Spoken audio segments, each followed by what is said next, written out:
Some of you do not know what the S.R.A. is. It's the Speedway Racing Association. When Speedway came back to the United States in the summer of '69, the S.R.A. was organized by a bunch of old-timers to protect the riders, to see that the riders had proper income, and to see that there was rules and regulations. They even imposed violations on the Speedway riders. As a matter of fact, I got a violation, like $15. For what? They tested my kill switch before the races start, and guess what? It didn't work. I got a violation. You have violated my trust. Go now. It is believed that the S.R.A. was created by the old-timers. That was George Wynn, Jack Milne, and Jerry Fairchild. And the headquarters of the S.R.A. was held at the Milne Brothers next door, right at the Milne Brothers at the Pasadena, California. No way, really? Huh?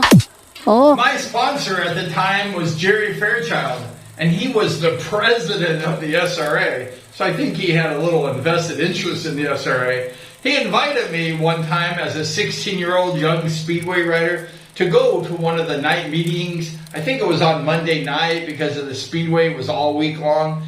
And I went, and it was this big meeting with lots of people in attendance, like 50 people watching. They had a big board with lots of board members talking about the rules and regulations. It was intense. It was like 3 or 4 hours long. And as a 16-year-old young Speedway rider, I was sleeping. Somebody needs to slap that kid in the face. Yeah. Those S.R.A. meetings were thoroughly boring, let me tell you. And as a 16-year-old turning 17-year-old Speedway rider with Jerry Fairchild as my sponsor, I knew in Speedway I'd go very far. Go! The start of my first full season in '76, I just blew past the second division. Just 1 week or 2 weeks, I was gone. I was racing D1. And I started having success. Much success as Jerry Fairchild. He made that bike go fast. Made them beat those Jawas. I was Fairchild's young lion. He told me, Brian, I want you to beat those Jawas. And we went ahead and beat those Jawas.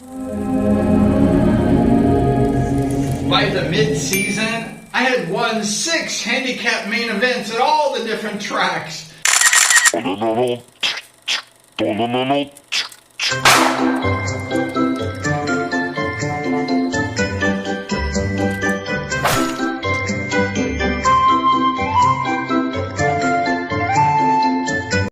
Perhaps one of my greatest handicap wins when I was riding the 10-yard line or 20-yard line at Ventura Speedway.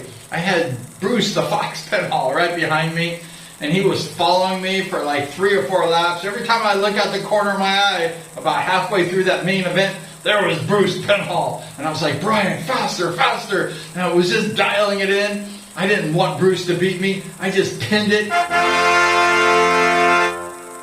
was exhausted at the end of the race. Man, I beat Bruce Penhall.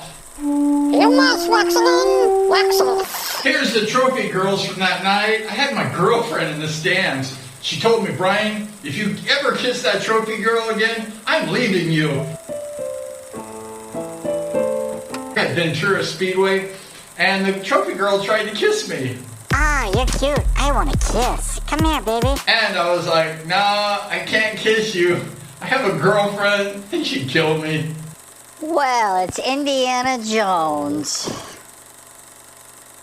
Always knew someday you'd be walking through my door. Midway through that season, I was doing really good. I was planning on moving up and getting some scratch rides. I was thinking the future is really bright. And then, so I thought. One day I was over at Fairchild's. I was prepping my bike. I prep my bike every race at Fairchild's in Pasadena. I was working on my bike, and then I saw Jerry's footsteps right next to me. And I looked up at Jerry, and he had a very sad look on his face. And I said, Jerry, what's wrong? And he looked at me very sober. He never looked at me that way before. And he said, the S.R.A. has been disbanded. Harry Oxley doesn't want the S.R.A. no more. I could see like a tear coming from Jerry's eyes. From that moment, I knew that my hopes and dreams of being a Speedway star might be over. Jerry Fairchild, he looked at me and he said, Brian, I don't want you riding any of Harry Oxley's tracks. And I'm like, how can I be a Speedway star if I can't ride any of the tracks? You're a dumb earthling, dum-dum. The S.R.A., they organized a picket line. It was at the entrance of the Costa Mesa Fairgrounds, and they had these signs, and they were saying, don't go to the Speedway races. All these people were coming in, and they were saying, why is there not Speedway? And it started making the people weird, like wondering what's happening. And they were really freaked out. No Speedway. All the Speedway riders were picketing. It was a sad day in Speedway history. I was there. I was forced to be in the line picketing. I had one of those pickets. And even the track announcer, Larry Huffman, he was standing in the picket line. He was holding a picket. The sad part about this whole thing is this was the end of the heyday of the Speedway in the United States. Speedway had this big revival. The riders were making lots of money. Now, everything has changed.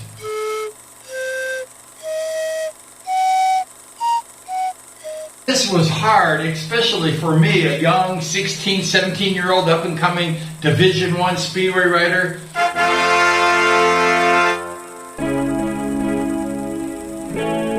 I was put on ice. No more Speedway. As president of the S.R.A., Jerry Fairchild was devastated. He liked the Speedway riders.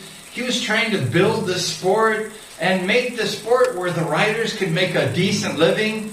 Lots of riders could take big money home. They could feed their families. They could buy houses. This is exactly what happened until the end of the S.R.A. The promoters didn't like that in the S.R.A. rulebook that the gate, 35% of all the money generated at the gate would go to the riders to share. This is where a lot of the money at Costa Mesa especially was going to the riders. They were getting rich at the Costa Mesa Speedway because they were getting their purse plus 35% of the gate. And I guess the promoters did not like that.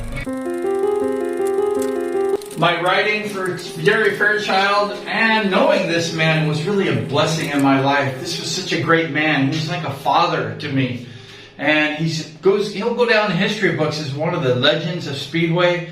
And I was there. I got to see him in his elder years and got to enjoy talking with him lots of times. As a loyal rider, I just could not go against Fairchild. That was just something I couldn't do. He did so much for my young racing career. He helped my bike go fast. He was like a father to me. And I just couldn't go against him. And that put a big dampener on my Speedway career. It changed everything. I had big plans.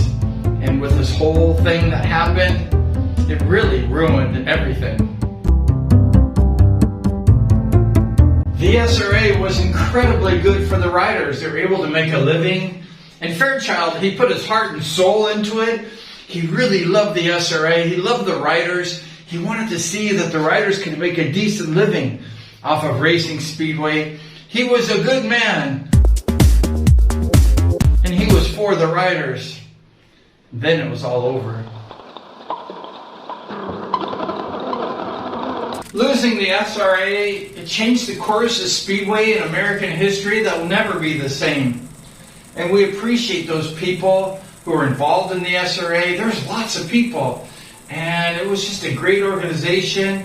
It was there for the riders. Of course, they got fined sometimes too, like me. But it was a great organization.